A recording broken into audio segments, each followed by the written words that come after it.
आणि तुम्हा सर्व मायबापांची सेवा करण्याचं भाग्य मला लाभलेलं आहे. आमचे कदम भाऊ बरोबर ना, अण्णाव कदमच आहे. गेले वर्षभर सारखा फोन करत होते, महाराज तारीख लक्षात आहे का तुमच्या? मला वाटतं तारीख घेऊन 1 वर्ष झाला असेल कदाचित. ज्यांच्या माध्यमातून या ठिकाणी मला सेवा घडण्याचं भाग्य लाभलं, ज्यांची साऊंड सिस्टीम आहे ते आमचे ऐकणे शिवम साऊंड सिस्टीम यांच्या माध्यमातून मला या ठिकाणी येण्याचा योग आला. त्यामुळे तुम्हा सर्वांच्या दर्शनाचा मला लाभ होत आहे. उपस्थित सर्व माझ्या आई बहिणी, वडीलधारी मंडळी, माझ्या डाव्या बाजूला बसलेले कार्यकर्ते, आई साहेब समोर बसल्यात, माझ्या डाव्या उजव्या बाजूला बसलेले सर्व कार्यकर्ते मंडळी, माझ्याबरोबर आलेले माझे सर्व गायक वादक मित्रमंडळी, महाराष्ट्रातील सुप्रसिद्ध असे कीबोर्ड वादक आणि गायक श्री तुकारामजी वारे सर, तबला वादक श्री वैभवजी महाराज घुगे, जे 7 दिवस आपल्या कथेची शूटिंग करणार आहेत आणि संपूर्ण भारतभर यूट्यूब चॅनलच्या माध्यमातून आपली 7 दिवसाची कथा पूर्ण भारतभर जाणार आहे, ते आमचे श्यामदादा. आणि जे माझ्या गाडीचे म्हणजे माझ्या रथाचे सारथी आहेत ते आमचे हरिभक्तीपरायण माळकरी महाराज. या सर्वांना तुम्हा सर्वांना धन्यवाद देतो, सर्वांच्या चरणी नतमस्तक होतो. आणि एकदा सर्वांच्या चरणी नतमस्तक होऊन मी आपल्या सेवेकडे वळतो आहे. भाग्यवान आहोत आपण की महाराज माणूस म्हणून जन्माला आलो आणि भगवान कृष्णाजीच्या शरणागतीच्या ठिकाणी चरणापर्यंत येऊन पोहोचलेला आहोत. सगळ्यात पहिल्यांदा श्रीमद भागवत काय आहे हे समजून घ्या. भागवताचा अर्थ काय होतो नेमका? का कथा श्रवण करायचे आहे? कशासाठी ऐकायची आहे कथा? तुम्हाला काम नाही म्हणून का? महिला मंडळी झोपलात काय? तुम्हाला काम नाही का घरी? आत्ता तर कामाचे खूप दिवस आहेत. कोणाची हळद काढणं चालू आहे, कोणाचं ढोल चालू आहे, कोणाचं रानातले कामं चालू आहे. पण तरी सुद्धा आपण वेळातला वेळ, जीवनातला अमूल्य वेळ काढून या ठिकाणी येऊन बसलात का? याचा अर्थ आहे की तुम्हाला परमात्म्यावरती असलेली आपली श्रद्धा, या मठावरती, बाबांच्या वरती आणि भगवान कृष्ण दत्तात्रय परमात्म्यावरती आपली असलेली अफाट श्रद्धा, त्या श्रद्धेच्या पोटी आपण या ठिकाणी येऊन बसलेला आहात. ज्या ग्रंथाचं आपण श्रवण करणार आहात त्या ग्रंथाचं नाव आहे श्रीमद भागवत. भागवत या शब्दाचा अर्थ आहे भगवंताचा. भगवंताचा भक्त म्हणजे भागवत आहे. ग्रंथ सामान्य नव्हे, ग्रंथ नव्हे हा श्रीकृष्ण.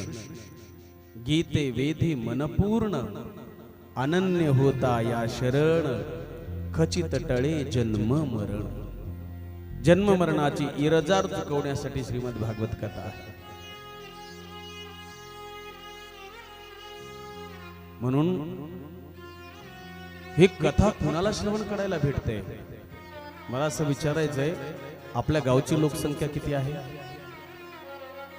कार्यकर्ते 5000 लोकसंख्या. मंडपात किती लोक आहेत?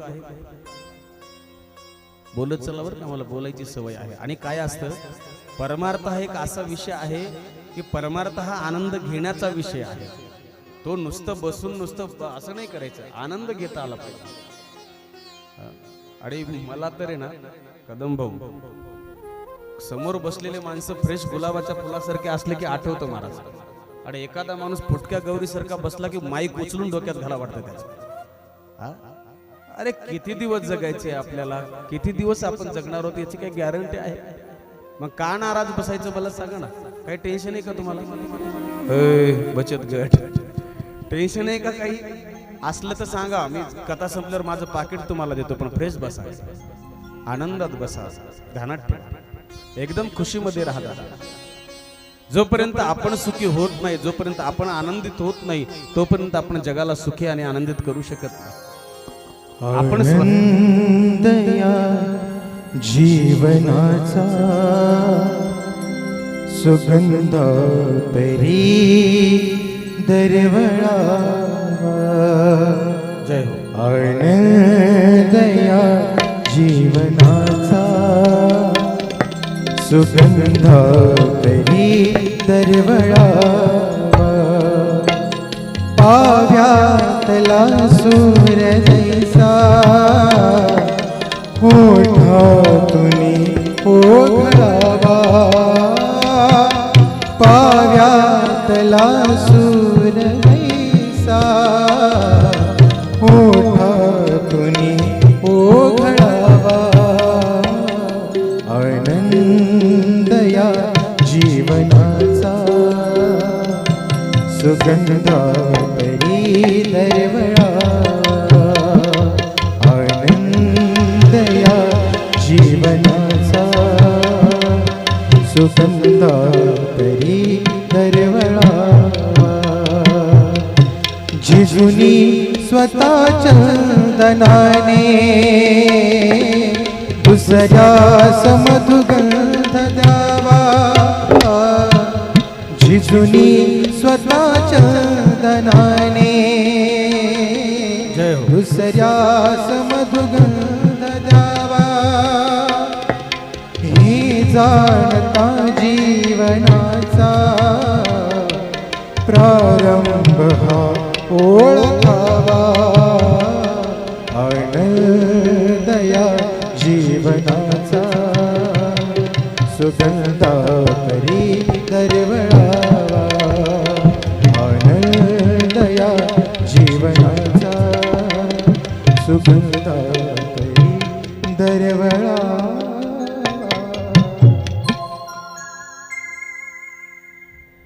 संतांचा आग्रह आहे आधी तुम्ही सुखी व्हा, तुम्ही आधी प्रसन्न व्हा, तर जगाला सुख देऊ शकता, जगाला आनंद देऊ शकता. तुम्ही स्वतः दुःखी आहात, दुसऱ्याला काय आनंद देणार आहात? म्हणून कथा एवढ्यासाठी ऐकायची आहे. मी असं विचारलं होतं, गावची लोकसंख्या 5000 आहे, मंडपात एवढीच लोक का आहेत? त्याचं कारण असं आहे, इरादे लाख बनते हैं टूट जाते हैं, लेकिन कथा मंडप में वही आते जिनको मेरे कृष्ण कन्हैया बुलाते. वाह तीच लोक इथं येऊ शकतात. दादा मेरा परमात्मा बुलाते हैं साहब. उसकी सत्ता के बगैर अगर वृक्ष का पत्ता भी हिल नहीं सकता, उसकी सत्ता के बिना आदमी बोल नहीं सकता, उसकी सत्ता के बिना सूर्य भी नहीं चल सकता, तो फिर इस मंडप में वो आ कैसे सकता है? ये उसकी सत्ता है साहब, वही बुलाता है. तीच माणसं येऊ शकतात. आणि दुसरे एक वाक्य सांगतो, ज्यांचं ज्यांचं पाप आडवं येतं ते इथं येऊ शकत नाही दादा. आणि किती प्रयत्न करू द्या, ज्याचं पाप आहे ना तो इथं येऊ शकत नाही. त्याने किती प्रयत्न करू द्या, काही ना काहीतरी अडचण येतच राहणार. म्हणून जगामध्ये फक्त पापाला भ्यायचं, कुणाच्या बापाला भ्यायचं नाही दादा, ध्यानात ठेवा तुम्ही. कुणाच्या बापाला अजिबात भ्यायचं नाही, फक्त पापाला भ्यायचं. जीवन स्वच्छ जगता आलं पाहिजे, जीवन आनंदात जगता आलं पाहिजे. कथा कशासाठी आहे? मनातला द्वेष जाण्यासाठी. कथा कशासाठी आहे? मनातला तिरस्कार जाण्यासाठी. कथा कशासाठी आहे? दुसऱ्याचा आनंद बघून आपलं जीवन आनंदी झालं पाहिजे, याच्यासाठी कथा आहे. अंतकरणातला मळ गेला पाहिजे, याच्यासाठी कथा आहे. आणि तिसरा शेवटचं वाक्य सांगतो, मी कोण आहे हे ओळखण्यासाठी कथा आहे. आपण कोण आहोत याचा कधी विचार केलात का? एकांतामध्ये घरी जा, घरी जाऊन बसा आणि देवघरात बसल्याच्या नंतर परमात्म्याच्या मूर्तीकडे बघा आणि कृष्ण कन्हैयाचं ध्यान करा आणि म्हणा की देवा मी नेमकं कोण आहे. जे नाव आहे आपलं, जे कोणी असेल, आमका आमका पाटील कोणी असेल, ते पाटील आहोत आपण?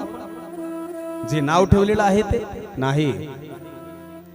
कधी असा विचार केला का मी जन्माच्या अगोदर कुठं होतो आणि मेल्यानंतर कुठं जाणार आहे, असा कधी विचार केलात का? एक सेकंद विचार करा, कळेल. तुमच्या अंतःकरणामधून आतमध्ये असलेला ईश्वर तुम्हाला एका मिनिटात उत्तर देईल. चल रे हंसा अमर लोग को तेरा यहाँ कोई नहीं,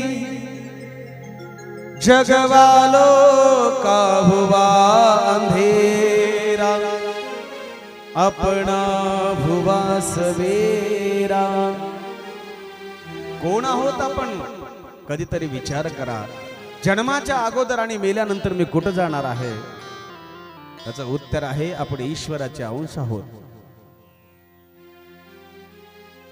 ईश्वर अंश जीव अविनाशी, चेतन अमल सहज सुख रासी.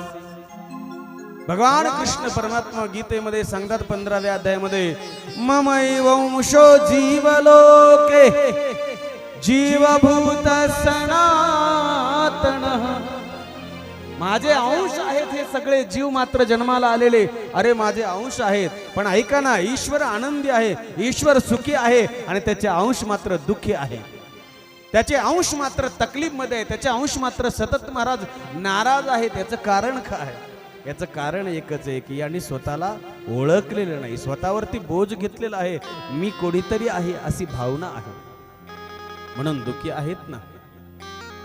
मग सुखी व्हायचंय ना, एक काम करा, जो आनंदी आहे आणि जो सुखी आहे त्याला शरणागती द्या, त्याला शरण जा. कुणाला?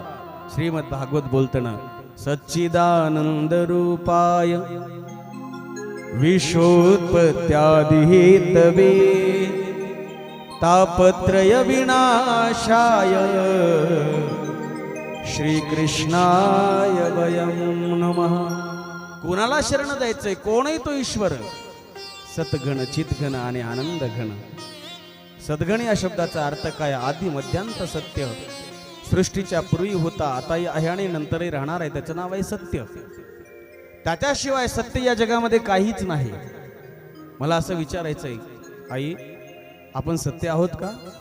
ताई माई अक्का विचार करा पक्का आणि पटकीने उत्तर देत जा. आपण सत्य आहोत का?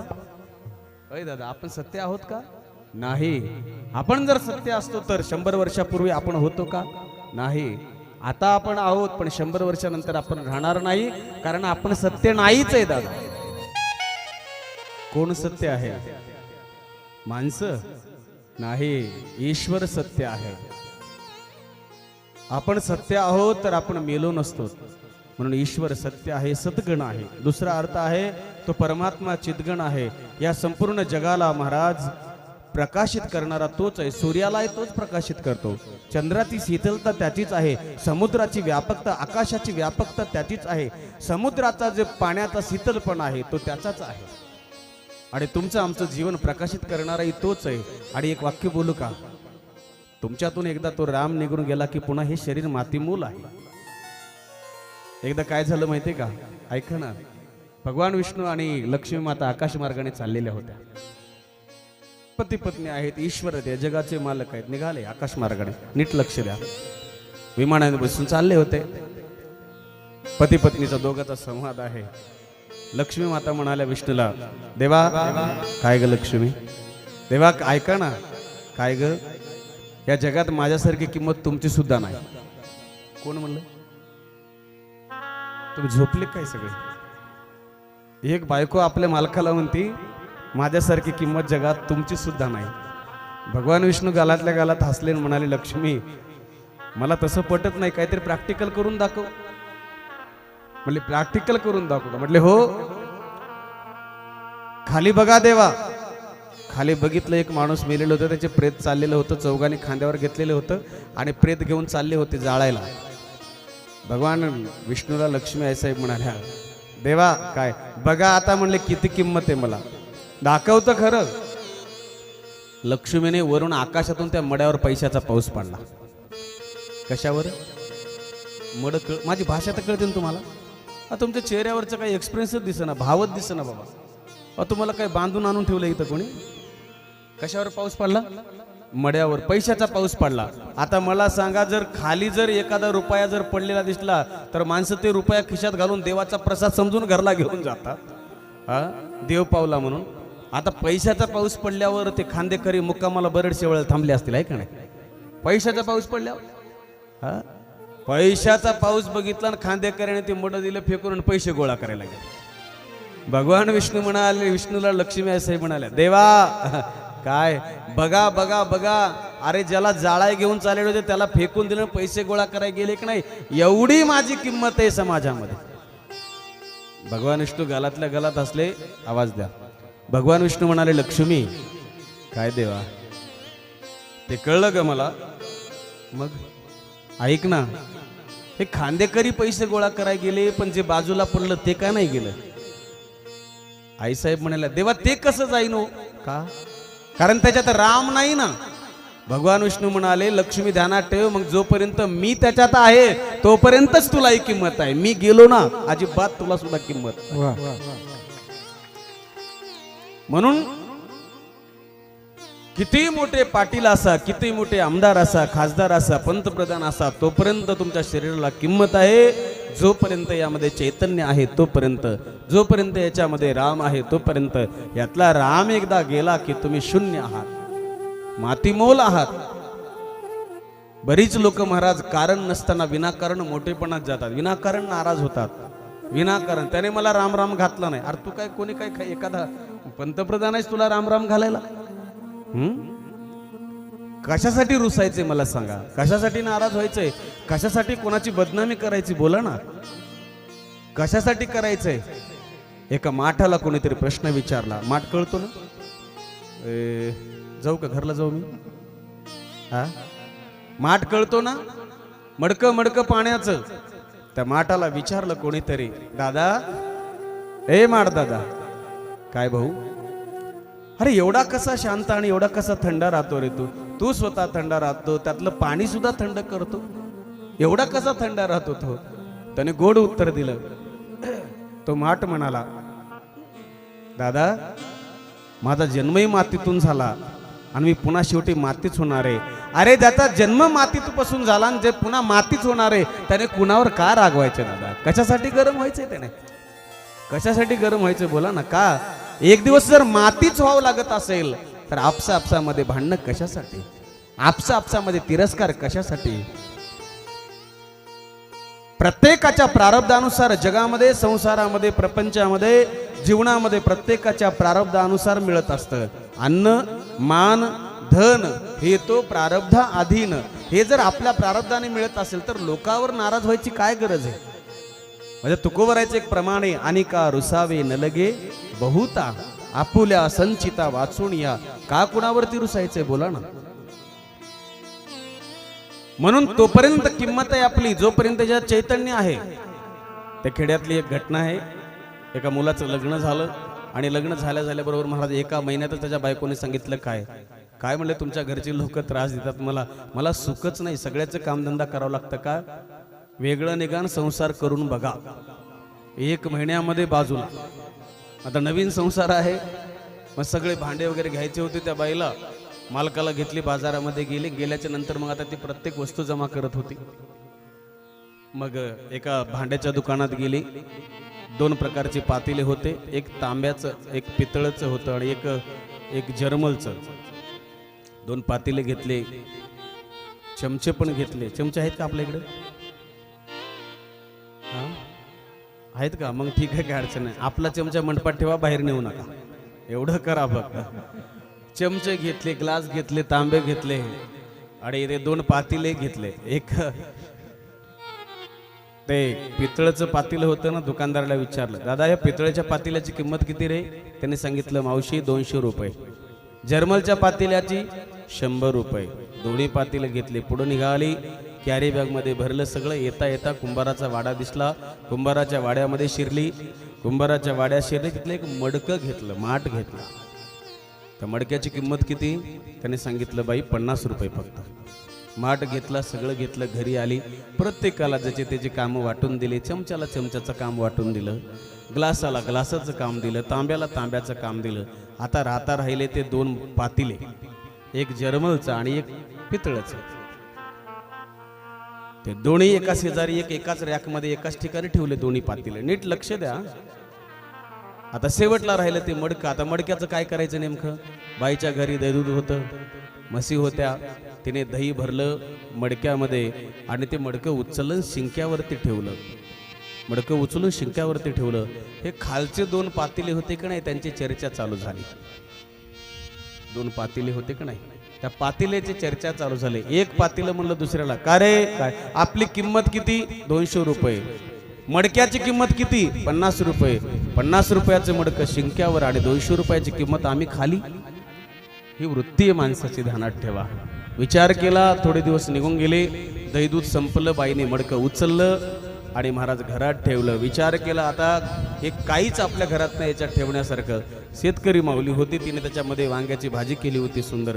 गरम मसाला, तिखट मसाला, लाल मसाला, काळा मसाला, काय जेवढे होते तेवढे वापरले. वांग्याची भाजी, तोंडाला पाणी येऊ देऊ नका, इथं काय वांग्याची भाजी नाही. सगळं भरलं, मसाले भाजी केली आणि त्या माठात ठेवली मडक्यामध्ये. शेतात काम करायला गेली, दुपारी घरी आली आणि जेवावं म्हणून त्या मडक्याचं तोंड उघडलं तर बाईला वास आला. कशाचा वास आला? मडकं कशाचं होतं? दह्याचं. आंबट असल्यामुळे भाजी विटली. बाईने विचार केला, जी मडकं भाजी सांभाळू शकत नाही त्याला घरात ठेवायचं कशाला? मडकं उचललं, घराच्या बाहेर फेकून दिलं. माझा दृष्टांत संपला. मडकं कुठपर्यंत घरात आहे? जोपर्यंत दहीदूध आहे तोपर्यंत. दहीदूध संपलं, मडकं घराच्या बाहेर. तसं हे मडकं, मातीरूपी मडकं, जोपर्यंत याच्यात ईश्वर आहे तोपर्यंत याची किंमत.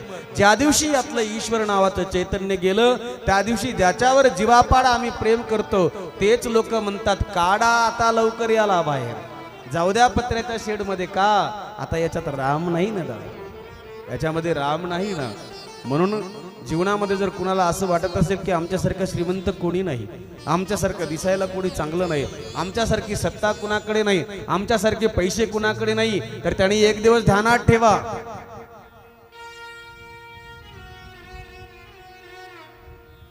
आपण हे भाड्याने आणलेलं आहे, आपण हे किरायाने आणलेले. ध्यानात ठेवा. जिंदगी एक किराए का घर है, जिंदगी एक किराए का घर है, एक ना एक दिन बदलना पड़ेगा. 2 मिनिटं टाळी वाजवा सर्वांनी. जय हो, राधे राधे. जिंदगी एक किराए का घर है, जिंदगी एक किराए का घर है, एक ना एक दिन बदलना पड़ेगा, एक ना एक दिन बदलना पड़ेगा.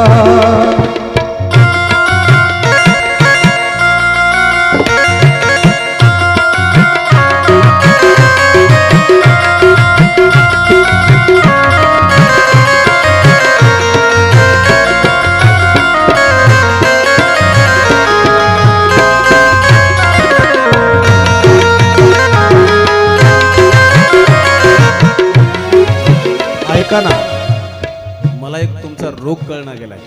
तुम्ही टाळी वाजवत नाही आणि तोंडाने भजनही म्हणत नाही, पण कथेमध्ये टाळी वाजवल्यानंतर काय फायदा होतो तुम्हाला सांगतो. कथेमध्ये टाळी वाजवलं आणि तोंडाने भजन केलं की त्या माणसाच्या अंगातलं पाप निघून जातं. काय निघून जातं? बोला बोला बोला. काय निघून जातं? पाप निघून जातं. मग मला एकाने प्रश्न विचारला, टाळी वाजून भजन केल्यावर पाप निघून जातं, पण ते जातं कुठं? जे टाळी वाजून भजन करत नाही, जे तोंड उघडत नाही, त्याच्या डोक्यावर जाऊन बसतं. मग आता दुसऱ्याचं जर पाप तुम्हाला डोक्यावर घ्यायचं असलं तर अजिबात टाळी वाजू नका. मला काय घेणं देणं नाही. माझं काम आहे, माझं पाकिट ठरलेलं आहे. बाबाजी आईसाहेब देणारच आहे शेवटला ते. म्हणून तुम्हाला भजन करायचं की नाही तुम्ही ठरवा. दुसऱ्याचं पाप कशाला घेता? दोन्ही हात वरती करा. चला, जय हरी, राधे राधे.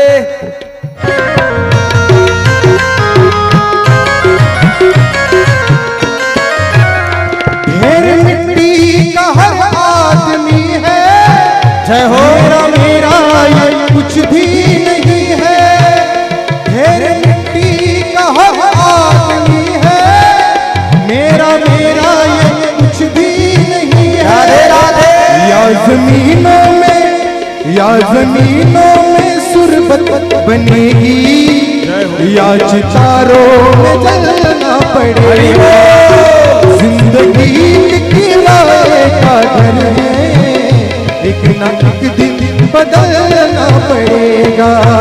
जिंदगी एक किराए का घर है, एक ना एक दिन बदलना पड़ेगा.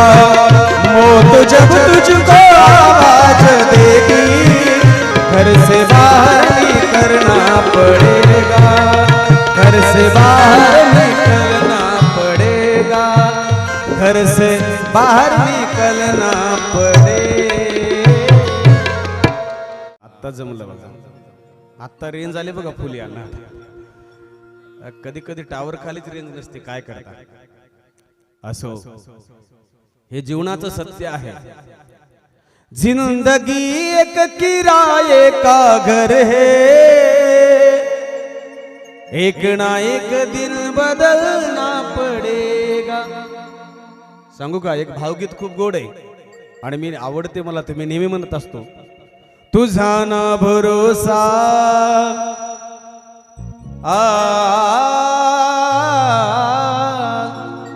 तुझा ना भरोसा न माझा भरोसा, जग हे कुणाचे सांग भल्या मानसा. असो चूल माती आणि मीठ भाकर, नाम प्रभूचे मुखी गोड साखर. जाणून घे रे धनाच्या तुलालसा, जग हे कुणाचे सांग भल्या माणसा. हे ज्या दिवशी कळेल ना त्या दिवशी माणूस कुणाची निंदाच करणार नाही. हे ज्या दिवशी कळेल ना त्या दिवशी कुणाची बदनामी करणार नाही. आणि हे ज्या दिवशी कळेल ना त्या दिवशी कुणाबद्दल नाराजच राहणार नाही. म्हणून आपण सत्य नाही, जोपर्यंत चैतन्य आहे तोपर्यंत आपली किंमत आहे. सत्य कोण आहे? एक ईश्वर सच्चिदानंद रूप आहे. सद्गण तो आहे, चिद्गण आहे. आणि शेवटचं वाक्य सांगितलं सुखाचार्य महाराजांनी, कोण आहे? आनंद स्वरूप आहे. आनंद अद्वय नित्य निरामय, जे का निज ध्येय योगी यांचे. आनंद स्वरूप आहे महाराज. आणि म्हणून मला वाटतं दत्त संप्रदायामध्ये आनंदाची उपासना केली जाते.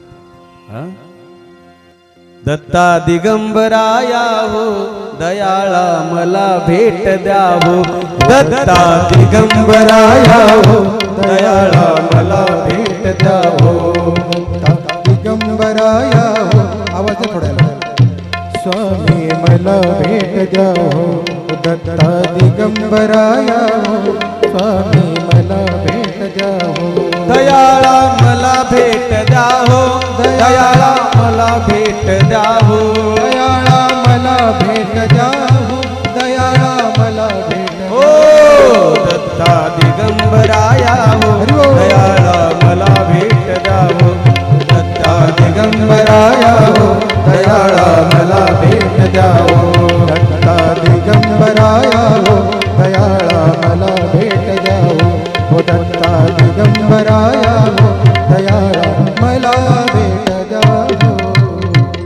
अवधूत चिंतन श्री गुरुदेव दत्त. अवधूत चिंतन श्री गुरुदेव दत्त.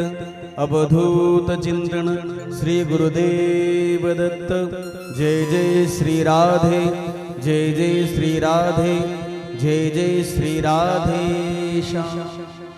बस सद्गण आहे तो, चितघन आहे आणि आनंद घन आहे. आणि अजून एक गोष्ट आहे, मग तो ईश्वर करतो काय नेमकं? तर तीनही तापापासून माणसाला मुक्ती करतो. आध्यात्मिक, आदिदैविक आणि आदिभौतिक या तीनही प्रकारच्या तापातून माणसाला जीवनातून मुक्त करतो. प्रत्येक जण दुःखी आहे जगामध्ये. कोणी मनाने दुःखी आहे, कोणी शरीराने दुःखी आहे, कोणी तनाने दुःखी आहे. प्रत्येक जण दुःखी आहे.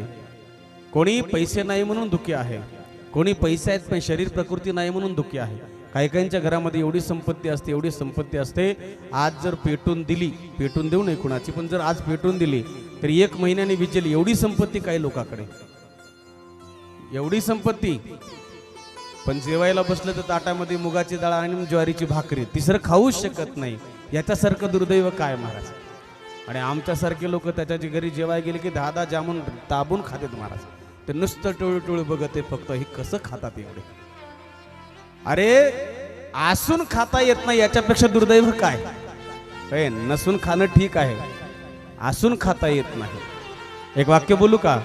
श्रीमंताकडे भूक आहे पण श्रीमंताकडे जेवण आहे पण भूक नाही. गरीबाकडे भूक आहे पण जेवण नाही. माझं बोलणं कळतंय ना? म्हणून कोणी प्रत्येक जण दुःखी आहे कशा ना कशा पद्धतीने. पण दुःख जावं वाटत असेल तर कथा ऐका. दुःख जावं असं वाटत असेल तर कृष्ण परमात्म्याची शरणागती करा. दुःख जावं असं वाटेल तर माझ्या गुरुदेव दत्तांची शरणागती करा. इथं शरणागती झालात ना तर तुमच्या जीवनाचा जन्म बेडा पार होणार आहे दादा. चला, श्रीमद भागवत कथा आपण श्रवण करीत आहात. पूर्वीच्या काळामध्ये एक नैमिषारण्य नावाचं क्षेत्र आहे. थोडा आवाज द्या. नैमिषारण्य नावाच्या क्षेत्रामध्ये 88,000 ऋषी बसलेले आहेत. सकाळची स्नान संध्या कर्म उरकलं, निवांत बसले. बोलू नका बरं का, बोलायचं असलं तर लांब जाऊन बोला. शौनकादी ऋषी बसलेले आहेत. 88,000 महात्म्य आहेत. विचार करत बसलेले होते, सत्संग करत सत्संग या शब्दाचा अर्थ आहे सत राम परमात्मा. त्या परमात्म्याचं चिंतन करणे, त्याचीच लीला गाणे, त्याच्या चरित्राचा उच्चार करणे, त्याचं स्मरण करणे आणि त्याच्या संबंधी चर्चा करणे याचं नाव आहे सत्संग. सत्संगाच्या दृष्टीने विचार करीत बसलेले होते. तेवढ्यामध्ये एक 19-20 वर्षाचे साधू, त्यांचं नाव आहे सूत महाराज, जे व्यासांचे शिष्य आहेत. सूत महाराजांचं आगमन झालं. सूत महाराज आल्याच्या नंतर हे 88,000 ऋषी मोठमोठे वयाचे होते, ज्ञानी होते, तपस्वी होते. महाराज ध्यानधारणा करून सिद्ध झालेले महात्मे. पण जेव्हा 19 वर्षाचा एक तरुण साधू आला आणि बघितल्यानंतर हे सगळेच्या सगळे उठून उभं राहिले. सगळेच्या सगळे उठून उभं राहिले आणि त्या 19 वर्षाच्या साधूला प्रणाम केला, दंडवत केलं, त्यांना आसनावरती बसवलं आणि बसून त्यांची पाद्यपूजा केली. मोठा कोण? ज्याचं वय वाढलं तो मोठा, ज्याच्याकडे संपत्ती आहे तो मोठा, ज्याच्याकडे 5-50 एकर जमीन आहे तो मोठा. मोठा कोण दादा? अरे आपल्यापेक्षा लहानातल्या लहान माणसालाही जो आदर देतो तो माणूस मोठा असतो. ध्यानात घ्या तुम्ही.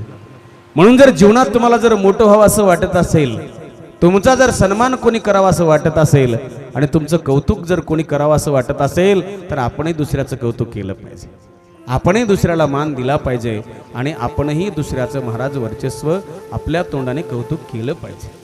तरच समाजही तुम्हाला किंमत देतो, तुमचं कौतुक करतो. आणि तुम्ही जर म्हणत असाल की मी पाटील आहे, मला सगळ्यांनी मान देवा, समाजात असं होत नसतं. ज्याचं मन मोठं आहे तो माणूस मोठा ना दादा. एक शायर खूप गोड बोलतो, अगर किसी के दिल में बैठना हो तो दिल बड़ा कीजिए.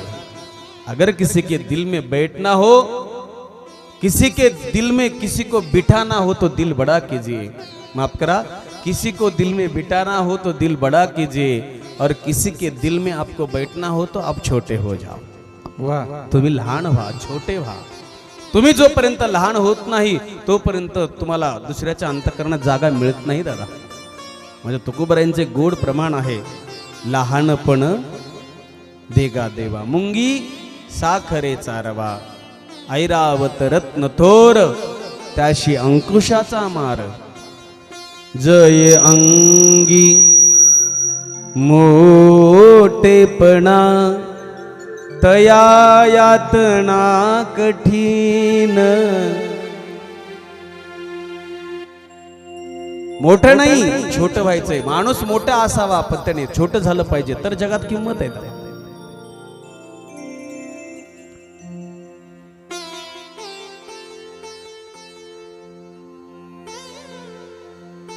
तुमचं घर किती मोठं आहे हे महत्वाचं नाही, तुमचं मन किती मोठं आहे हे महत्वाचं आहे.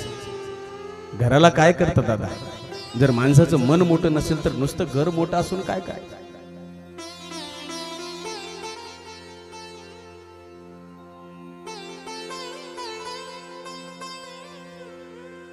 पूर्वीच्या काळामध्ये माणसाची घरं लहान होती पण माणसाची मन मोठी होती.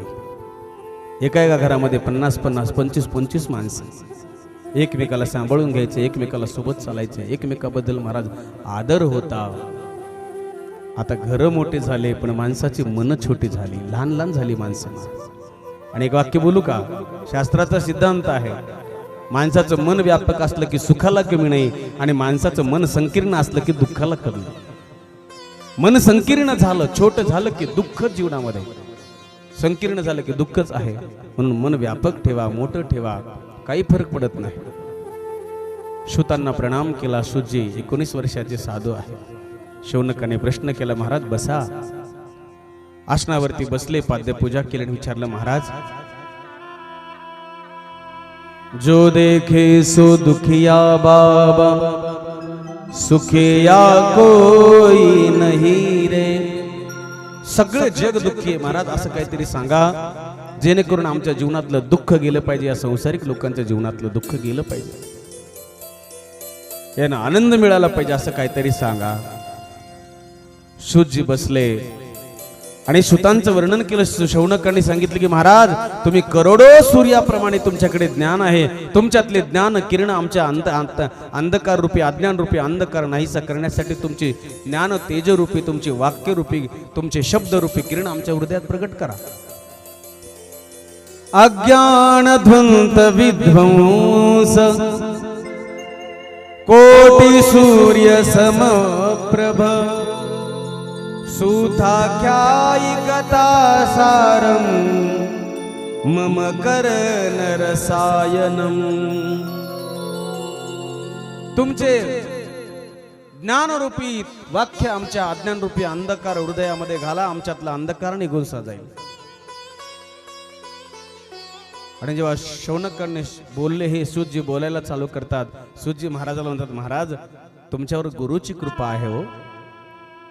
आणि वाक्य ध्यानात ठेवा, ज्यांच्यावरती गुरुची कृपा आहे ना दादा, त्याला जगामध्ये अशक्य काहीच नाही. त्यांच्यावर गुरुची कृपा आहे. म्हणून जीवनामध्ये माणसाला एक दीक्षा गुरु अवश्य असावा. शिक्षा गुरु अनेक असू शकतात. माझ्या दत्तात्रय भगवंतांनी 24 गुरु केले ना, पण ते दीक्षा गुरु नव्हते, ते शिक्षा गुरु होते. जो जो जयाचा घेतला गुण, तो तो म्या गुरु केला जाण. गुरु सियाले अपारपण, जग संपूर्ण गुरु दिसे. शिक्षा गुरु अनेक असू शकतात, पण दीक्षा गुरु एक असावा लागतो. आता तर नवीन पद्धत निघाली महाराज. काय, रोज एक नवीन महाराज भेटला की त्याला गुरु करायचं. नाही, इथलं नाही, आमच्या तिकडलं सांगतो. इथलं कशाला सांगाय, मला 7 दिवस राहायचे अजून.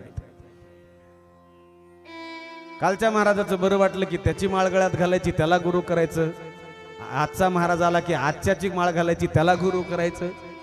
अजून पुढचा एखादा आला आणि त्याचं बरं वाटलं की त्याला गुरु करायचं. दादा, गुरु बदलता येत नसतात दादा, ध्यानात ठेवा.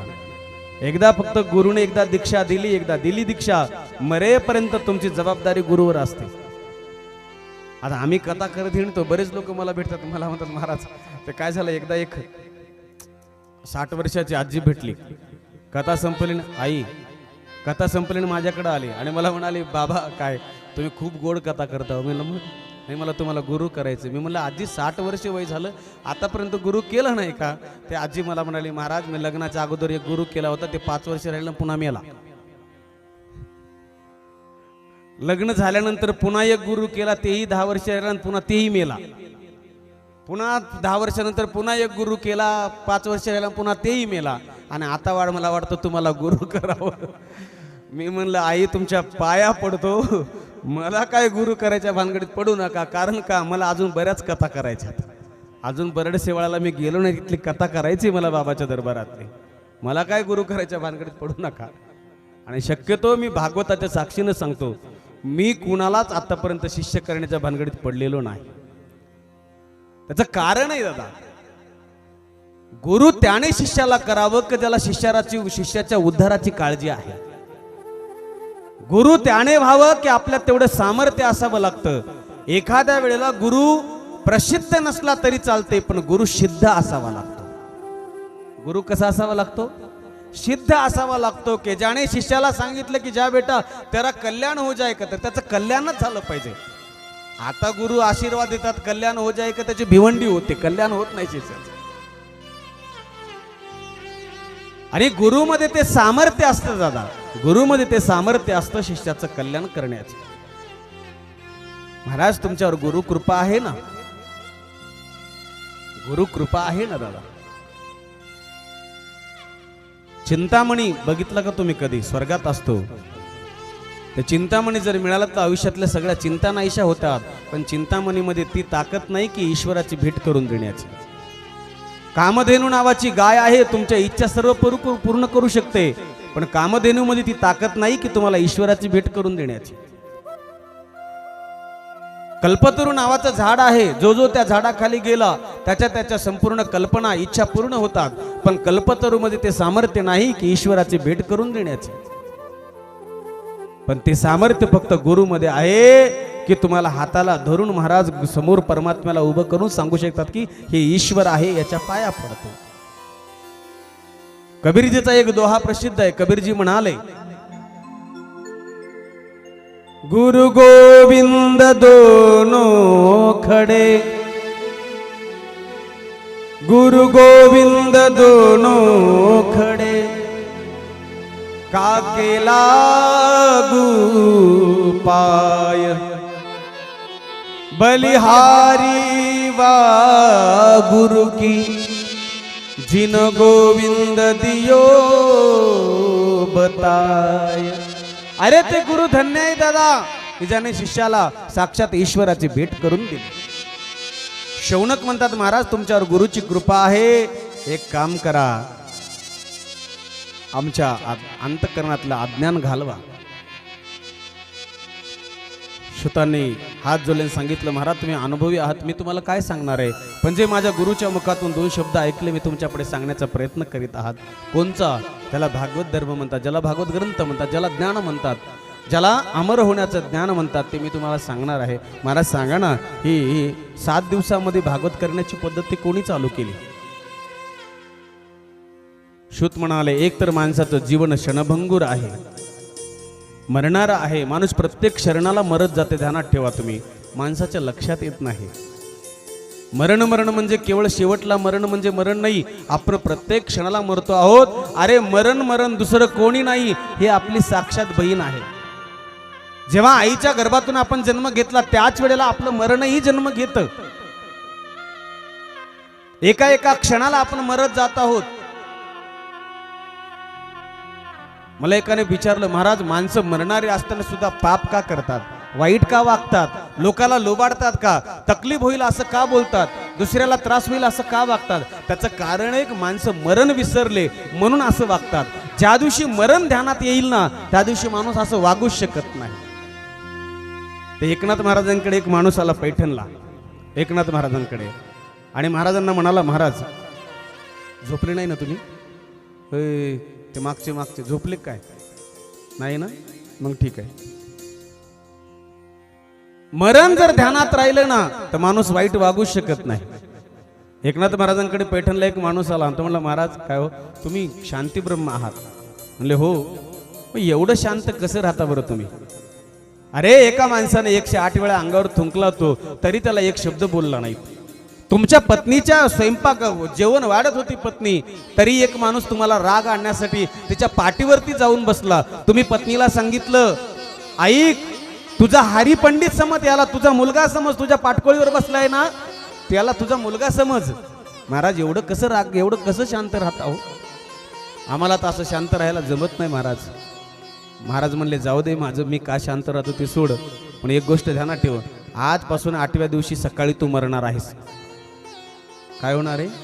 आजपासून 8व्या दिवशी सकाळी तू मरणार आहे म्हटल्यानंतर बाकी सगळं विचारायचं सोडलं, पटकेना उठलं आणि घर गाठलं. घरी गेलं, त्याच्यानं त्याच्या भावाचं एका बांधावरून महाराज 12 वर्ष भांडणं होते, तोंड एकमेकाचं तोंड बघत नव्हते, बोलत नव्हते. गेलं घरी, गेल्या पहिलं मोठ्या भावाचे पाय धरले, मिठी मारली गळ्याला, आणि एवढं रडलं की दादा चुकलो रे दादा, माफ कर मला. एका आईच्या पोटातून जन्माला आलेले आपण दोघं सख्खे भाऊ दादा, पण एका नासका हितभर बांधासाठी तुझ्या संग 12 वर्ष भांडलो रे दादा, माफ कर मला, चुकलं मला, माफ कर, क्षमा कर. बांध पाहिजे का तुला? घेऊन टाक रे दादा, भांडणं नाही करणार तुझ्या संग. बायको जवळ गेलं, पत्नीला सांगितलं, मी तुला खूप शिव्या दिल्या, खूप त्रास दिला तुला, मी आजपासून मात्र मी तुला अजिबात त्रास देणार नाही, तुला वाईट बोलणार नाही, शिवी देणार नाही तुला मी. गावात भेटेल त्याला भेटायचा, राम राम, बरे आहेत ना, चांगले आहेत ना, कसं काय चाललंय तुमचं, बरं आहे का? लोक म्हणायचे, अहो कधी कुणाला न बोलणारा माणूस एवढा याच्यात बदल कसा झाला, नेमका बदल झाला कसा नेमका? भेटेल त्याला रामराम घालायचा, भेटेल त्याला बोलायचा, सगळ्या संग चांगलं वागायचा. करता करता 8 दिवस निघून गेले. आई माझ्याकडे लक्ष द्या. 8 दिवस निघून गेले. ज्या वेळेला तो मरणार होता का नाही, त्यावेळेला मात्र आता त्याच्या लक्षात आलं, आता मी मरणारच आहे. पण त्याच वेळेला एक घटना घडली. काय? त्याच्या मरणाचा टाइम निघून गेला आणि मेला नाही. लक्षात आलं की ही नाथ महाराजांची कृपा आहे, मी मेलो नाही ना. उठला, पळत गेला, नाथ महाराजांचे पाय धरणे सांगितलं, महाराज तुम्ही तर म्हणाला होतात की मी 8व्या दिवशी मरणार आहे, पण मी मेलो नाही ना बाबा, ही तुमचा आशीर्वाद आहे, तुमची कृपा आहे. नाथ महाराज म्हणाले, बाबा एक गोष्ट सांग तुला,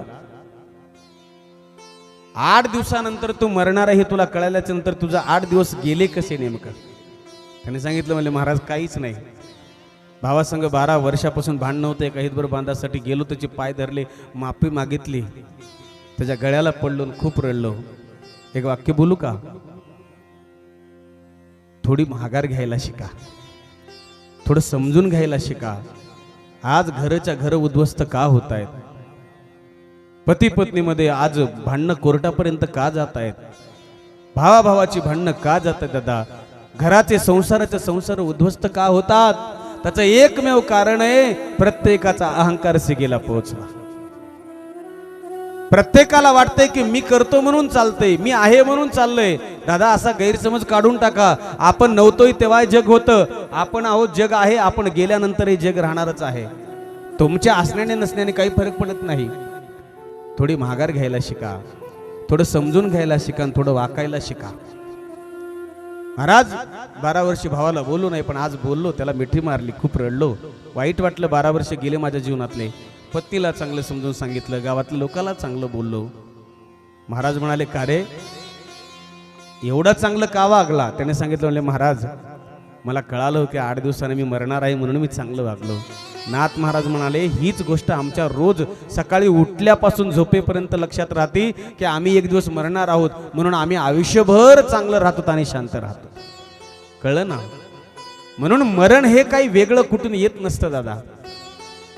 जीवन एक तर क्षणभंगूर आहे, प्रत्येक क्षणाक्षणाला माणूस मरत असतं. जसं लहानपणी असतं तसं तरुण्यात नसतं, जसं तारुण्यात असतं माणूस तसं म्हातारपणात नसतं. एखादं लहान लेकरू आहे समजा, माझ्याकडे बघा, एखादं लहान लेकरू आहे बघा, सुंदर असं चाप्याच्या कळ्या फुलासारखे त्याचे डोळे आहेत, सफरचंदासारखे गालं आहेत, मुठ्ठी एवढीच कंबर आहे, गोर गोमटा आहे, अनेक भुंग्यांनी एकत्रित येऊन बसावे, काळे कुरळे केस आहेत, वट्ट्यावर बसलेला आहे, त्याच्या आईने टिका लावलेला आहे कपाळावरती, गालालाही काजळ लावलं कुणाचे दृष्ट लागू नये म्हणून. एखादा माणूस त्याच्या समोरून चालला ना, जाता जाता पटकीनं उचलून घेतो, 2-4 पटापटा पप्प्या घेते त्याचं त्या लेकराच्या. पण तेच पोरग म्हातारं झालं, त्याला कोणी म्हणतं का आजोबा काय एक पप्पी द्यावं? म्हणतं का कोणी म्हाताऱ्याला? का? तेच शरीर आहे ना दादा. पण ते शरीर एका क्षणाला मरत मरत मरत इथपर्यंत आलं, संपत आलं. कशाचा अभिमान आहे दादा मग? जे शरीर आपलं नाही, जे आपलं काहीच नाही, तर कशाचा अहंकार आहे सांगा ना? आज मिट्टी के ऊपर हो तो कल मिट्टी के नीचे जाने वाले हो साहब, किस बात का घमंड लेके चल रहे हो? समजून घ्यायला शिका. शुत महाराजांनी सांगितलं, काल व्याल मुख ग्रास त्रास निर्नास हेत बे. काळरूपी जबड्यामध्ये आपण बसलेले आहोत सगळे, कधी तोंड बंद करले सांगता येत नाही. म्हणून सत्य जगा, चांगलं जगा, एकदम शांत जगा. या भागवताची तुलना केली महाराज ब्रह्मदेवाने. लघुन्याणी जाताणी गौरवेण इदं महत्. तुलना केली, जगातली सगळी साधनं एका बाजूला आणि श्रीमद भागवत एका बाजूला, तर ज्या बाजूला ओझ त्या बाजूचं भागवताचं पारडं गेलं खाली. आणि सांगितलं ब्रह्मदेवाने, या जगामध्ये कलियुगामध्ये जर कल्याण व्हायचं असेल आणि कलियुगामध्ये जर उद्धार करून घ्यायचा असेल तर एकमेव शास्त्र आहे, कलौकीरेण भासितम. कलियुगामध्ये भागवतासारखं दुसरं शास्त्र नाही. महाराज ही 7 दिवसाची पद्धतीच का? 7 दिवस भागवत का सांगायचंय? त्याचं उत्तर दिलं. शुत महाराज म्हणाले, 1-2 मिनिटात उत्तर देतो, सर्वांनी टाळी वाजून भजन करा, पुढचा कथाभाग नंतर बघूया. मांडी घालून बसा, सर्वांनी टाळी वाजवायची, 2 मिनिटं भजन करायचं. श्री कृष्ण गोविंद हरे मुरारी, विठ्ठल माझा माझा माझा माझा माझा विठ्ठल माझा मी विठ्ठलाचा राधे राधे माझा माझा माझा विठ्ठल माझा मी विठ्ठलाचा बोला बोला विठ्ठल माझा माझा माझा माझा माझा विठ्ठल माझा मी विठ्ठलाचा ओ विठ्ठल माझा माझा माझा माझा माझा विठ्ठल माझा मी विठ्ठलाचा विठ्ठल माझा माझा माझा माझा माझा विठ्ठल माझा मी विठ्ठलाचा. हे बघा असं नाही चालणार कडे. देखो ऐसा नाही चलेगा. मी जाऊ का घरला जाऊ का? लाज वाटते का तुम्हाला? इथं भगवंताच्या दरबारात अजिबात लाज वाटते का? तुम्ही बी भूक लागली का तुम्हाला? हा? एक वाक्य सांगू का? इथं जर टाळ्या नाही वाजवल्या तर मग कुठं कुठं वाजवावं लागतील तुम्हीच विचार करा. ध्यानात ठेवा, तिकडं जर वाजवायचं नसेल तर इथं वाजवा. दोन्ही हात वरती करा. चला एक साथ, एका तालात, एका स्वरात आणि एका लयीमध्ये. राधे राधे. विठ्ठल माझा माझा माझा माझा विठ्ठल माझा मी विठ्ठलाचा.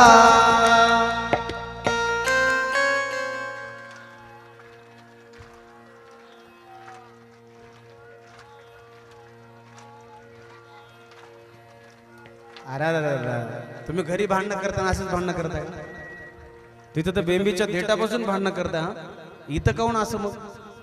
चला चला जोरात. विठ्ठल माझा माझा माझा माझा माझा विठ्ठल माझा मी विठ्ठलाचा. हरी बोल. विठ्ठल माझा माझा माझा माझा माझा विठ्ठल माझा मी विठ्ठलाचा. विठ्ठल माझा विठ्ठल माझा मी विठ्ठलाचा. विठ्ठल माझा विठ्ठल माझा मी विठ्ठलाचा. बोला बोला. माझा विठ्ठल माझा बोला. मी विठ्ठलाचा. विठ्ठल माझा विठ्ठल माझा मी विठ्ठलाचा. विठ्ठल माझा विठ्ठल माझा मी विठ्ठलाचा. विठ्ठल माझा विठ्ठल माझा मी विठ्ठलाचा. विठ्ठल माझा माझा माझा माझा माझा विठ्ठल माझा मी विठ्ठलाचा. राधे राधे. सर्वांनी तोंड उघडून म्हणा. माझा विठ्ठल माझा मी विठ्ठलाचा. जय राधे राधे.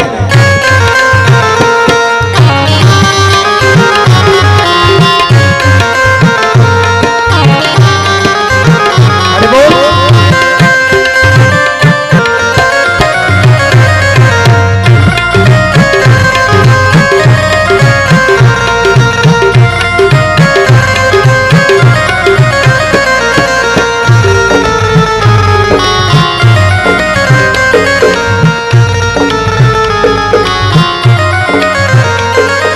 विठ्ठल माझा विठ्ठल माझा मी विठ्ठलाचा.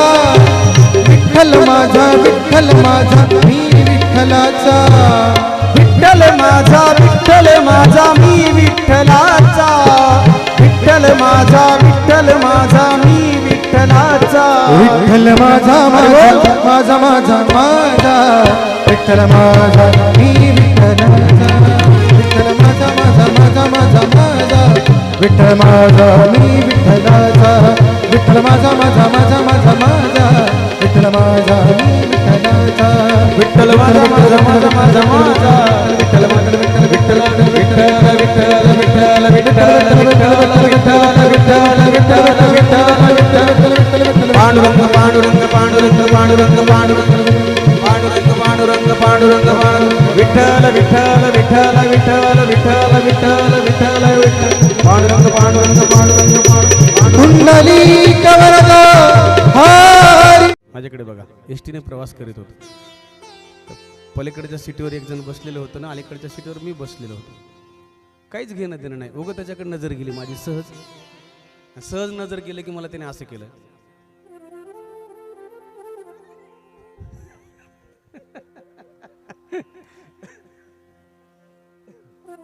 कसं केलं?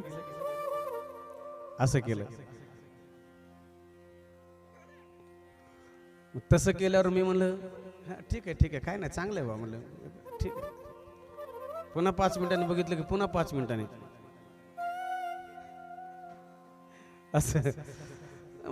मला वाटलं बहुतेक ओळखीचं असेल, कुठंतरी बघितलेलं असेल, कुठं कीर्तन ऐकलेलं असेल, कथा ओळखीचं असेल बहुतेक असं वाटलं. पुन्हा 5 मिनिटांनी बघितलं, पुन्हा 5 मिनिटांनी असं.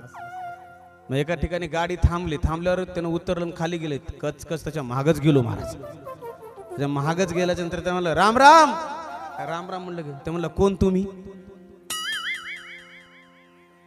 मी म्हणलं कोण तुम्ही? मला ओळखलं नाही का? मी शिवाजी महाराज. नाही म्हणला. अरे म्हणलं मग ते यार 1 घंट्यापासून माझ्याकडे असं भोया कशाला उडीत होता रे म्हणलं, असं करीत होता. ते म्हणलं माझी सवयच आहे म्हणलं नुसतं भोयावरी करायची. आता काय हाणून घ्यावा म्हणलं. अरे तुझी सवय झाली पण माझी पंचायत झाली ना. 1 तास कोण्या गावचा असेल, कुठलं माणूस असेल, कोण्या गावचा असेल बाबा, हे ओळखीचं दिसायले, उगच कसं भोयावरी करीन ते. तसं सवय लागून गेली. पडिले वळण इंद्रिया सकाळ. सोडा, माझा विषय चालला होता. भगवान श्रीकृष्णजीची कथा आनंद देते. भगवान कृष्ण कन्हैयाची कथा जीवनातलं पाप घालवते.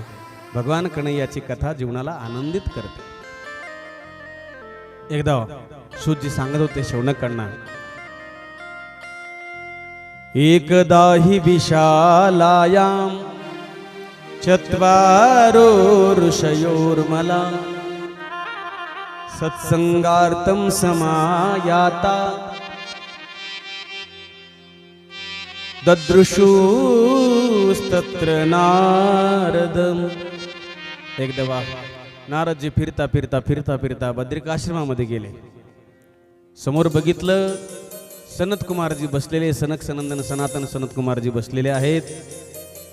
नारदांकडे बघितलं, नारदाचा चेहरा उदास दिसला. नाराज दिसले नारदजी. सनत कुमाराने विचारलं, नारदजी कथम ब्रह्मदीन मुख कृतचिंता तरो भवान. महाराज तुम्ही नाराज का आहात? तुम्ही तर हसणारे आहात, तुम्ही तर प्रसन्न असता नेहमी.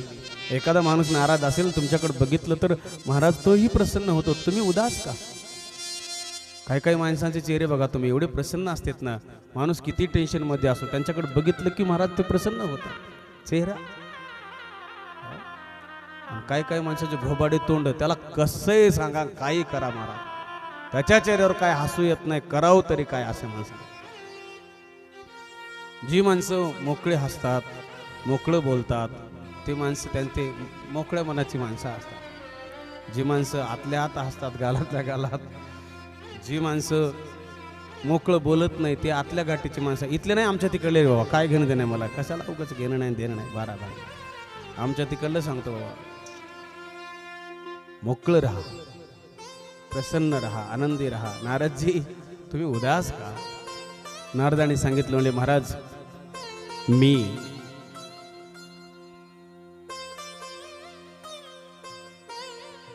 या मृत्यू लोकामध्ये फिरत आलो होतो.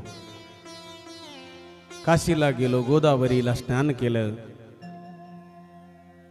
सगळ्या तीर्थक्षेत्रामध्ये बघितलं, सगळीकडे गेलो, सगळीकडे फिरलो, पण मला कुठं समाधान भेटायला तयार नाही. मला कुठं समाधान लागलं नाही. काही साधू मंडळी बघितली, संत बघितले, त्यांच्यात समाधान लागलं नाही. संसारिक लोकांमध्ये गेलो पण त्यांच्याकडे समाधान नाही. का? संसारिक लोकांमध्ये सुद्धा घरात मोठ्याचा आदर नाही. पती पत्नीमध्ये रोज महाभारत आहे. एक वाक्य बोलू का? आज बऱ्याच लोकांचे संसार उद्ध्वस्त झाले महाराज, घटस्फोटापर्यंत गेले. त्याचं कारण काय माहितीये का? त्याचं एक कारण आहे, पतीचा पत्नीवर विश्वास नाही आणि पत्नीचा पतीवर विश्वास नाही. माझ्याकडे बघा, विश्वास कमजोर झाला की महाराज भांडणाला चालू होते. विश्वास कमजोर झाला की प्रपंच तुटायला लागतो. विश्वास टिकून ठेवण्याची जबाबदारी आहे महाराज घरातल्या लोकांची.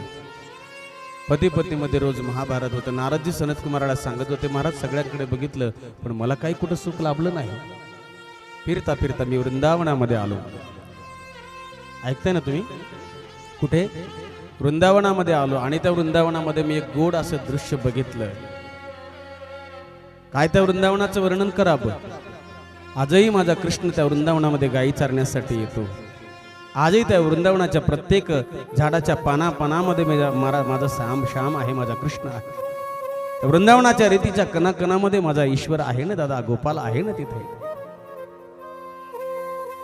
वृंदावन के वृक्ष को मरमन जाने कोय, डाल डाल और पात पे श्री राधे राधे हो.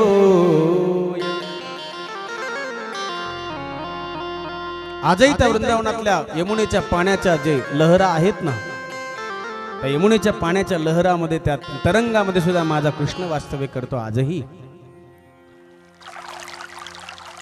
वृंदावनाचं प्रत्येक महाराज भाग्यवान आहेत ती लोक जी वृंदावनामध्ये गेली माझ्या श्याम बाकी बिहारीचं दर्शन करण्यासाठी.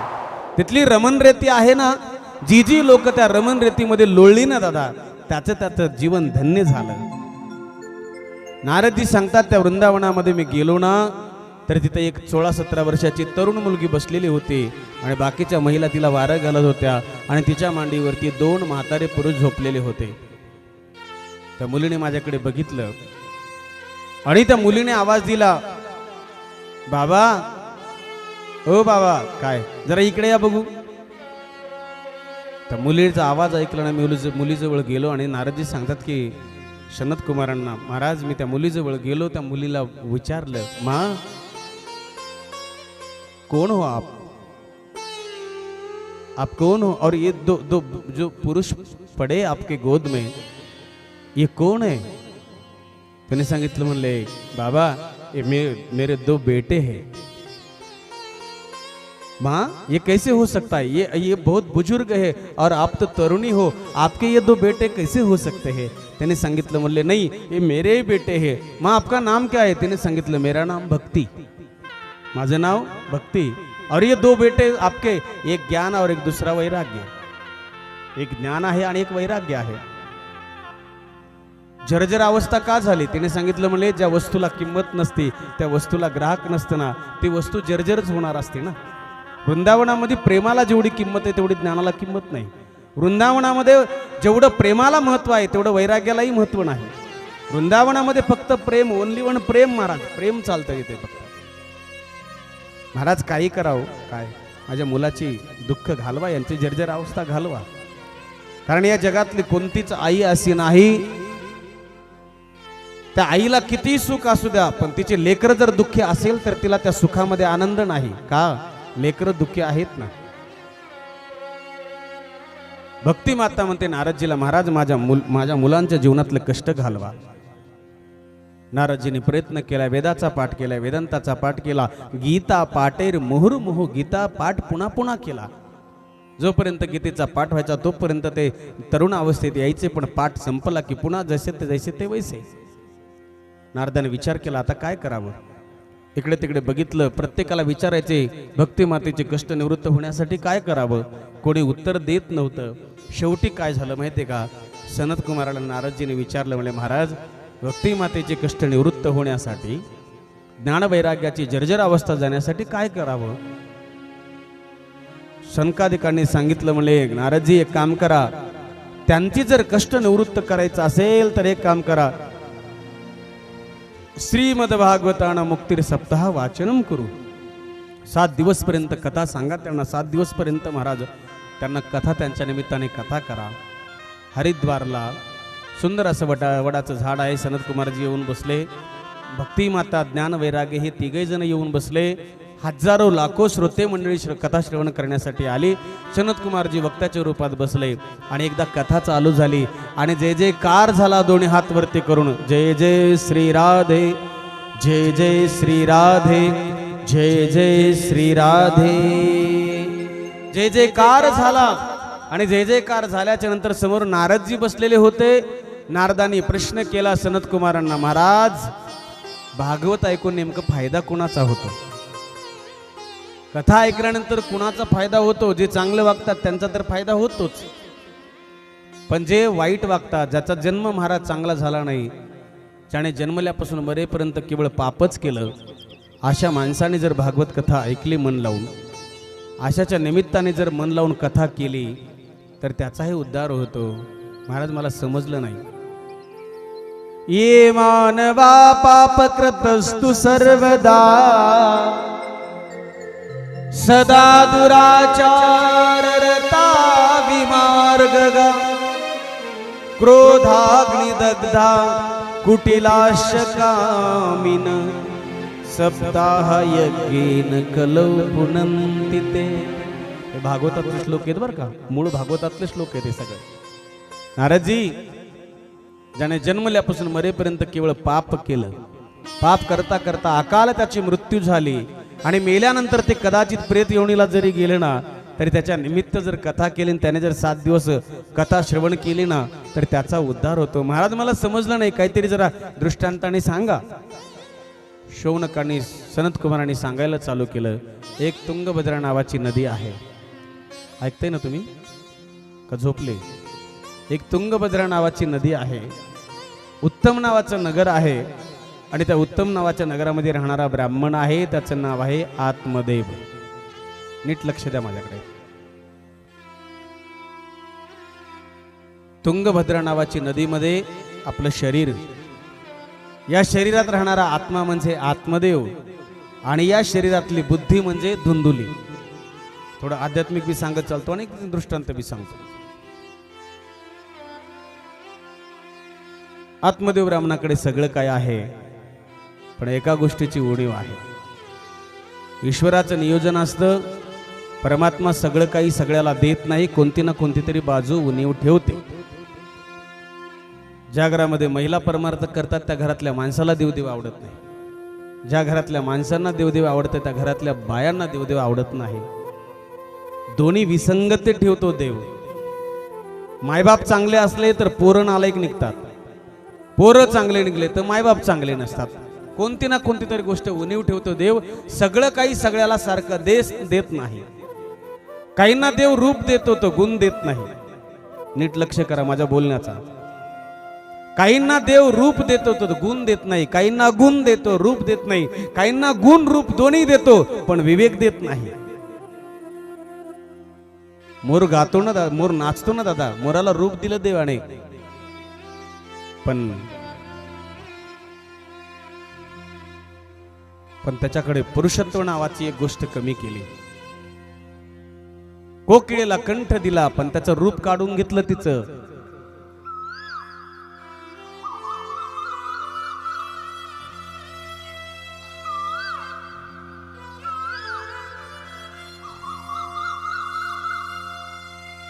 कोयल को कंठ दिया पर रूप छीन लिया, रूप दिया मोर को पुरुषत्व छीन लिया, पुरुषत्व दिया पुरुष को संतोष छीन लिया, संतोष दिया संत को संसार छीन लिया. एक एक गोष्ट कुठली ना कुठली तरी माणसाला कमजोरी ठेवतो. सगळ्या गोष्टी सगळ्यासारख्या देत नाही ईश्वर, आपल्यालाच नाही. आज ज्या रामचंद्र प्रभूचा रामनवमी आहे, ज्यांचा जन्म आज झालाय, ज्यांचा आपण जन्म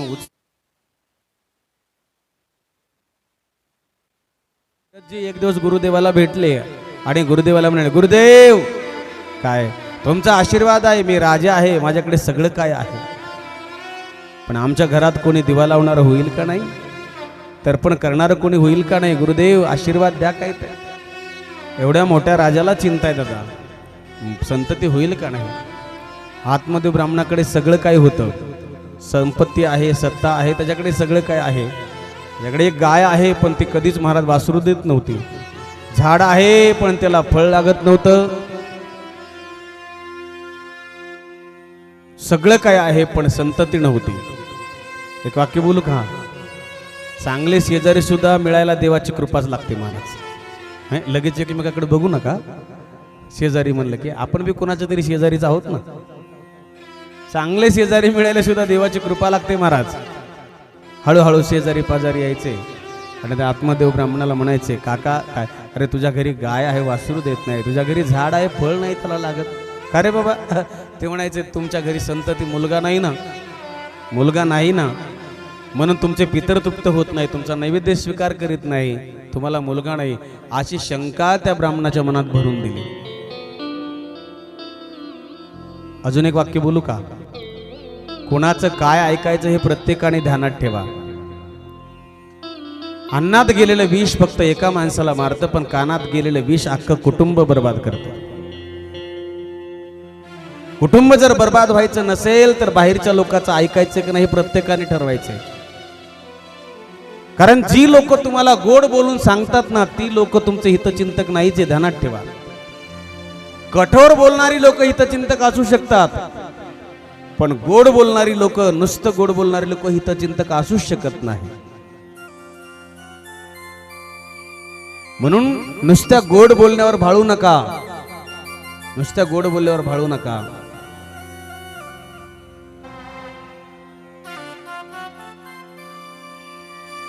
काका तुमच्या घरी मुलगा नाही ना, म्हणून तुमचे पितर तृप्त होत नाही, अशी शंका भरून दिली मनामध्ये. लोकाला काय शंका द्यायची, भरून जायचं निघून, बस रडत आलं बस. काही लोकांचा धंदाच आहे महाराज. दोन जर भाऊ असले ना, एखादा नोकरीला असला ना, एखादा शेतात जर काम करत असलं ना, एखादा जर उसाला पाणी देत असला, हळदीला पाणी देत असला ना, त्याला एकट्याला गाठतात शेतात जाऊन, त्याला त्या हळदीला पाणी देणार आहे. आणि त्याला काय म्हणतात माहितीये का, तू काय एकट्याने गुत्त घेतलं का रे शेतात काम करायला, राब राब राबतो, अरे बैलासारखा राब राब कष्ट करतो, ते तिकडे आईस करतं. असल्या लोकांपासून सावधान राहा.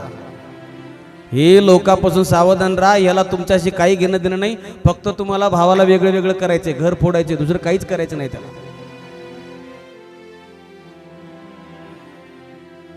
शंका भरून दिली आत्मदेव ब्राह्मणाच्या मनामध्ये.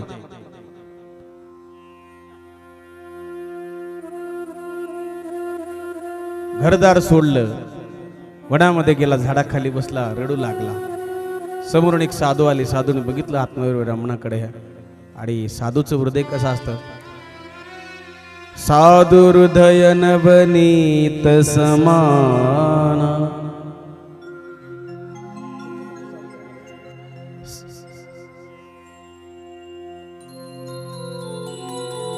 साधू हृदय नवनीत समान.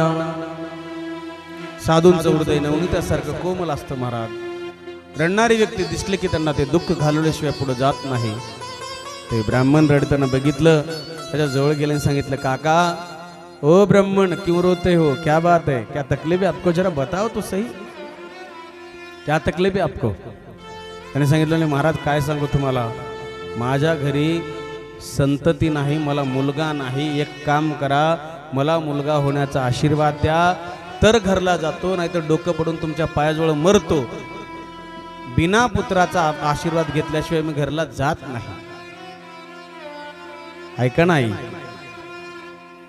आई ऐका ना. त्या साधूने समजून सांगितलं, अरे काका मुलगाच का रे बाबा. अरे महाराज मुलाचं सुख काय असतं तुम्हाला काय माहिती. बरीच लोक आजही या जगामध्ये 21व्या शतकामध्ये 21व्या शतकामध्ये सुद्धा एवढं जग पूर्ण मोठं, एवढं जग पुढं गेलं, एवढं विज्ञान आलं, तरी सुद्धा मात्र एवढं जग पुढं गेलं तरी सुद्धा आजही मात्र मुलीमध्ये आणि मुलामध्ये फरक करतात लोक. अरे आजही कुठल्या क्षेत्रात मुलगी कमी आहे मला सांगा. या देशाची राष्ट्रपती मुलगी झाली ना दादा, एक स्त्री एक माऊली झाली ना आमच्या देशाची. या देशामध्ये मुख्यमंत्री कितीतरी महिला आहेत ना दादा. या देशामध्ये कितीतरी मुली पायलट आहेत. कितीतरी मुली इंजिनियर आहेत, कितीतरी मुली मिलिटरीमध्ये मोठमोठ्या पदावरती आहेत, कितीतरी मुली कलेक्टर आहेत. ध्यानात ठेवा, मुलगी कुठल्या क्षेत्रात कमी आहे? याच्यापेक्षा पुढे येऊन बोलू का? एखाद्या वेळेला एखादा मुलगा बैमान होऊ शकतो, मायबापाला घराच्या बाहेर काढून देऊ शकतो, एखाद्या वेळेला मायबापाचा अपमान करू शकतो, पण या जगातली एकही मुलगी आपल्या मायबापाचा अपमान करत नाही, एकही मुलगी मायबापाला महाराज टाकून देत नाही. ध्यानात ठेवा. एखाद्या वेळेला पोराने जर मायबापाला टाकून दिलं तर त्या म्हातारपणामध्ये त्या मायबापाचा सहारा मुलगीच होते. ध्यानात ठेवा.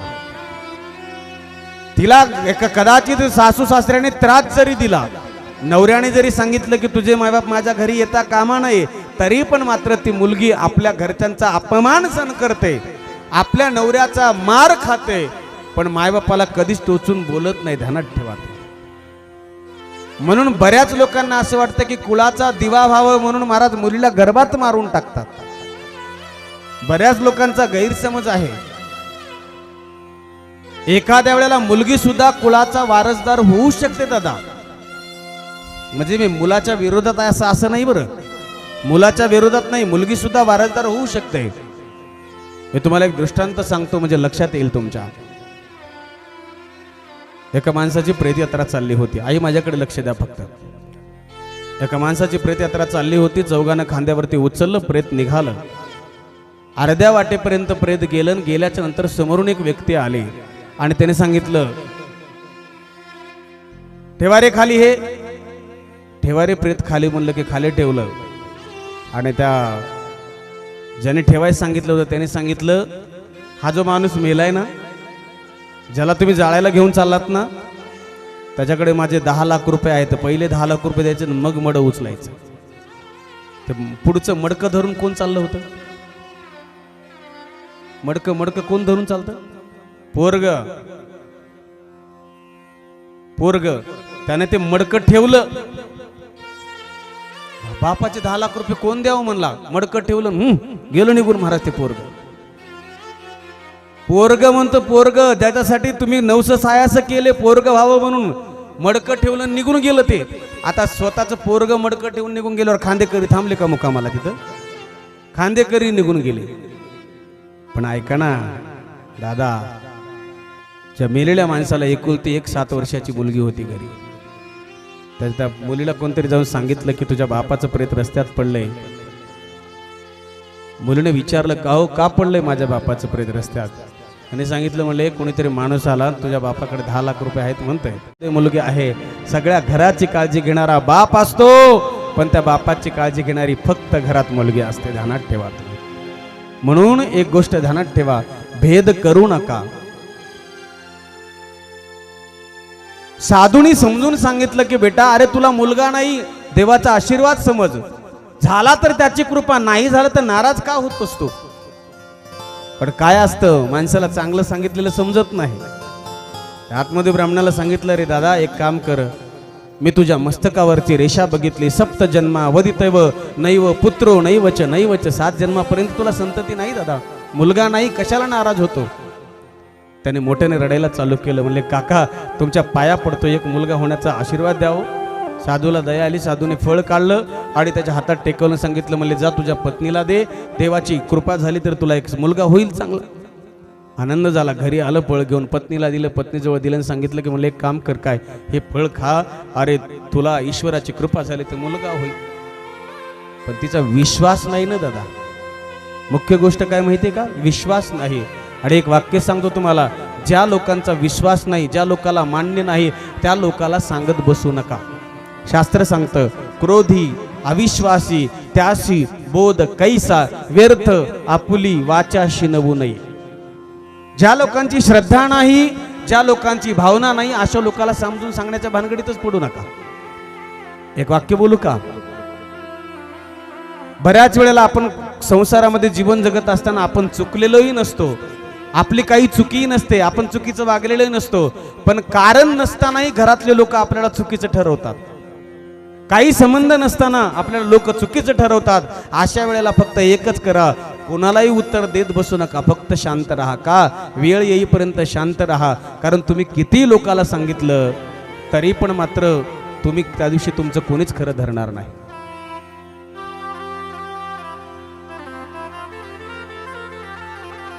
आत्मदेव ब्राह्मणाच्या पत्नीचं नाव आहे धुंदुली. तिला विश्वास नाही. धर कृष्ण मुरारी की आरती कुंज बिहारी की गिरिधर कृष्ण मुरारी की गले में वही जयंती माला टाळी टाळी बाकीच्यांनी टाळी वाजवा. जय हो.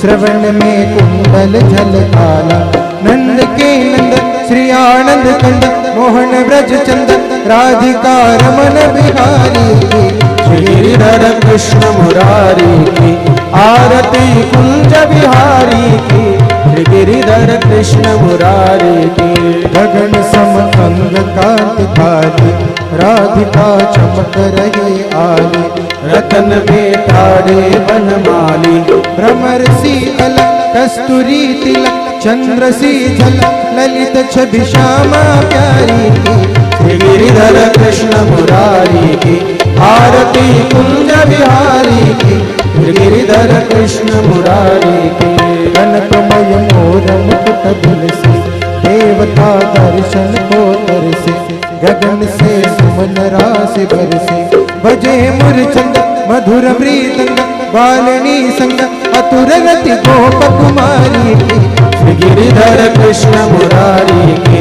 आरती कुंज बिहारी की गिरिधर कृष्ण मुरारी की जहाते प्रकट भई गंगा कलुष कलिहारिण श्री गंगा स्मरणते होत मोहन भंगा बसी शिव शिश जटा के बीच हरे अधिक चरण छवि श्री बनवारी की गिरिधर कृष्ण मुरारी के आरती कुंज बिहारी की गिरिधर कृष्ण मुरारी की चमकती उज्ज्वल कटरेनु बाजरी वृंदावन रेणु चौदिसी गोपी ग्वाल देनु कसत मुख मंद चांदनी चंद कटत भव बंद तेर सुन दीन भिकारी की गिरिधर कृष्ण मुरारी की आरती कुंज बिहारी की गिरिधर कृष्ण मुरारी की गिरिधर कृष्ण मुरारी की गिरिधर कृष्ण मुरारी की